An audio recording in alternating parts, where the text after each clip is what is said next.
yourself into your favorite characters. Who do you want to be today? This is DIY Cosplay Shop. What's up, Internet? My name is Elizabeth Rage, and welcome to DIY Cosplay Shop. Now today we're going to be making, in my opinion, one of cosplay and film's most iconic costumes, Princess Leia's metal bikini. Now this costume has been around for over 20 years and is still one of the most popular costumes you'll see at Comic-Con or any sort of costume event.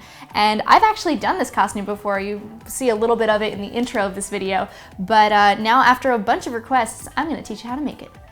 Alrighty, so let's break it down. We've got the metal bikini, the bottoms with a red skirt on them. She has a long braid with a bunch of accessories and these really cool olive-colored boots with a boot topper, also in the same metal that her bikini is made out of, a bracelet and an armband, as well as hoop earrings, and yeah, that's about it again. It looks like I'm gonna be naked again on this show, so who keeps picking these costumes? It's me.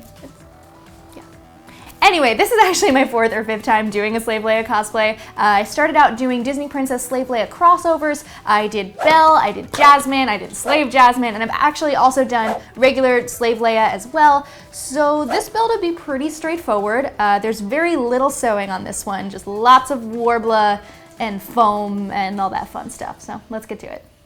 So let's start with the bikini bottoms. Now I found these on the internet when I searched Slave Leia template and I just printed them out in their default size, and this seems to be the biggest size you can print on 8.5 by 11 paper, and it covers my butt enough, so this is what we're gonna go with. You can feel free to size them to any size you want. You can make them itty bitty if you really want to, or if you're like making a cosplay for a dog or something, but nobody wants to see that, so. Anyway, the first thing you're gonna have to do is cut these out using an X-Acto knife or a pair of scissors and then transfer it onto craft foam. I'm gonna be using 2mm craft foam that I just bought at the craft store. It comes in lots of colors, so before we add the Warbler, these are going to be very colorful plates. So once your paper piece is all cut out, you can transfer the design onto your foam. You're also going to want to cut out another piece of foam that'll fit right behind it. This one is not going to be cut out at all, and it's going to serve as the base piece for this one. So right now I'm just going to cut out all these little shapes again, and then glue this piece onto this piece.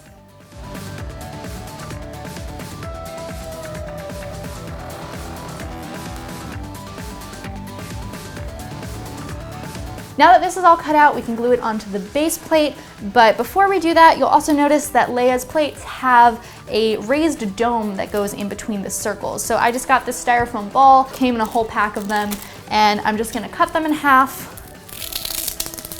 and then sand it down to the size that I want.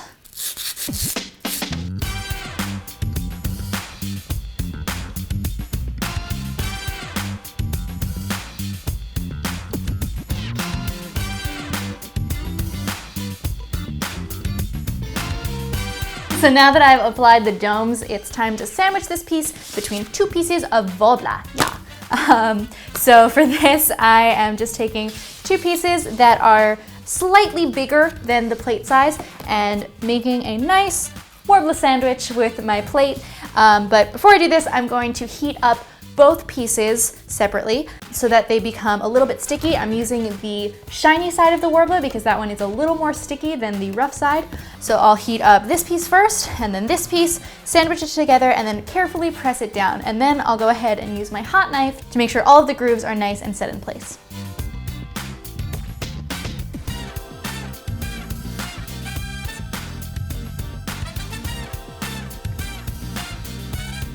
So now that everything is pressed in and your sides are sealed, the last thing you're gonna do to your plate before you prime it for paint is to add a staple on the side so that you can attach your elastic. I'm just using staple gun staples that I picked up at the hardware store. I broke one off using my pliers, and what I'll do is I will heat up the edge of this just a little bit so it becomes a little bit sticky, and then place the staple on facing up, and then take a heated piece of Warbler and just smooth it in on top so that everything is nice and secure. I like to use 2 pieces of Warbler for this just to make sure it's not gonna go anywhere. You don't want your bottoms falling off. It's not fun. It's happened.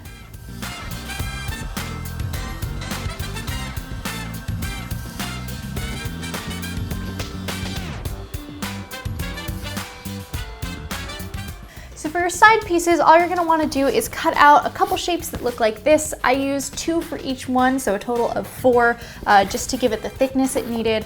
And I use the same method of sandwiching the pieces between Worbla, then shaping it to my body, and then applying the staples. You wanna make sure you shape it to your body before you add the staples, otherwise it's gonna hurt a lot. So the next thing you're gonna wanna do is prime all of your pieces for paint. You can use Mod Podge or Gesso or Elmer's glue for this, and you just want to give it a nice sand down first. I'm using a 120 and then a 213 grit, and then I will prime it with multiple layers of my Mod Podge here. I'm gonna wanna do around 10 layers.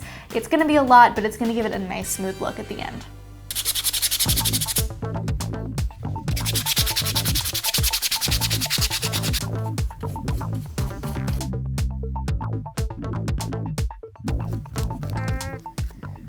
So now onto the bra. First things first, you're gonna need an underbra, or at least I like to put a real bra underneath it just to give you a little more lift and all that good stuff.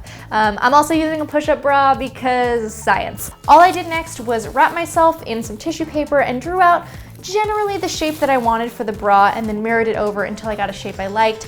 Now I'm just going to transfer it onto my foam using a Sharpie. I should be able to just draw right through it and it should bleed right onto the foam.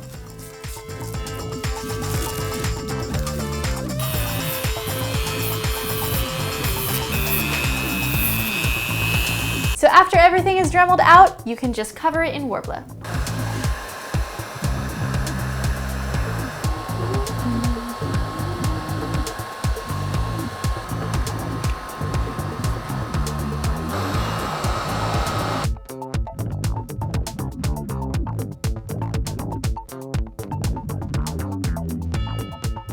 Alrighty, so moving on to the most mysterious part of this cosplay, the butt flaps. Now, one of the questions I get asked the most whenever I wear this cosplay is, what do you do for underwear? What's going on? How is this happening? It looks like there's nothing there. What's happening?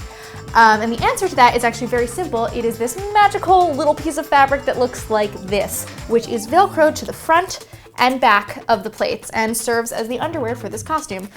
Having it be with Velcro means that it's also removable so that you can wash it really easily. The only other thing you'll have to do for the skirts is to cut a square of fabric that goes down to your ankle length. Rebel Legion says that ankle length is the correct length for a Slave Leia skirt, although I usually like mine to be a little bit longer. And gather the top and then also Velcro that to your front and back plates.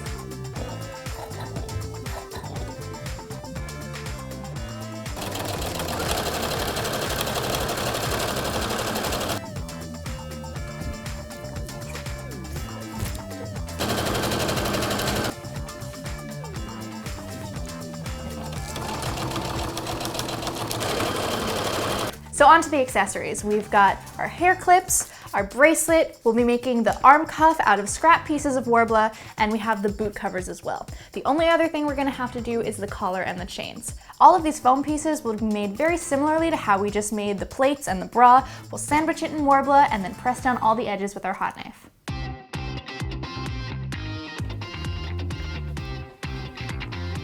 So I've switched over to black Worbla to save some time. This stuff is really cool. It's a lot smoother than the regular Worbla, but it doesn't stick to other things as well as other Worbla does. But since I'm just sticking it to itself, this is totally gonna work and it's gonna save me so much time because now I don't have to prime it.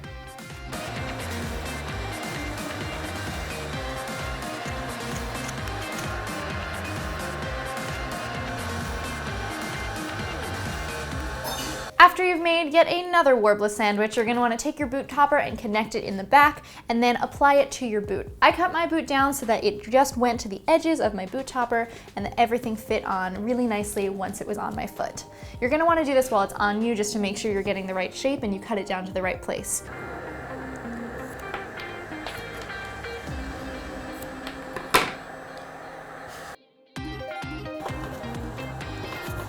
I have sandwiched yet another piece of foam between 2 more pieces of Worbla, and this is for the collar. I have it connected right now just so it can cool in the right shape, and the only other thing I'll have to do for this is to add a claw piece that closes it in the front, and I'll be able to open and close it and connect it with the chain.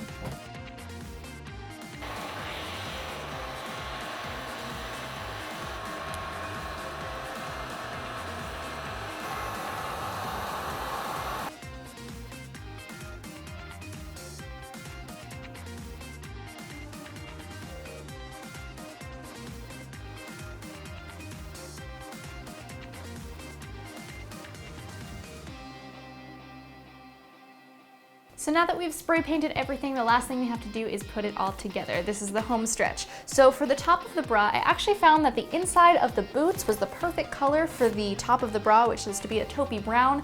And it's a really good fabric for it too, because it's also lined. So for this, all I'm gonna do is take my hot glue gun and glue this on the inside right in place. I'm now gonna do the same thing for the boots.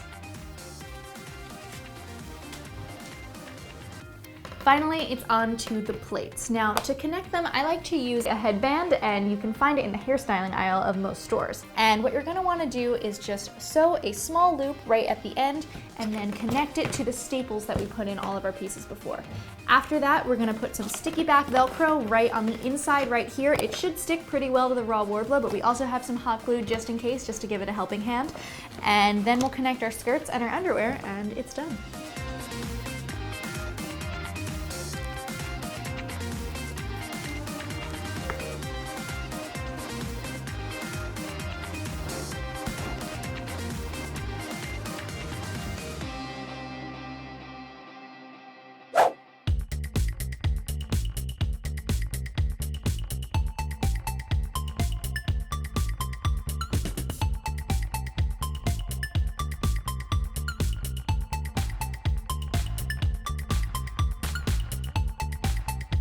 Thank you guys so much for watching. If you like this video, make sure you give it a big old thumbs up and let us know down in the comments below what you want us to build next. We'd love to hear from you. And until next time, my name's Elizabeth Rage, and live long and prosper. I'm totally kidding. To infinity and beyond. Bye guys. Hey everyone, thanks for watching. Hit that like button if you want to see more and tell me what to build next. Crossovers, mashups, we'll do it all. And don't forget to subscribe.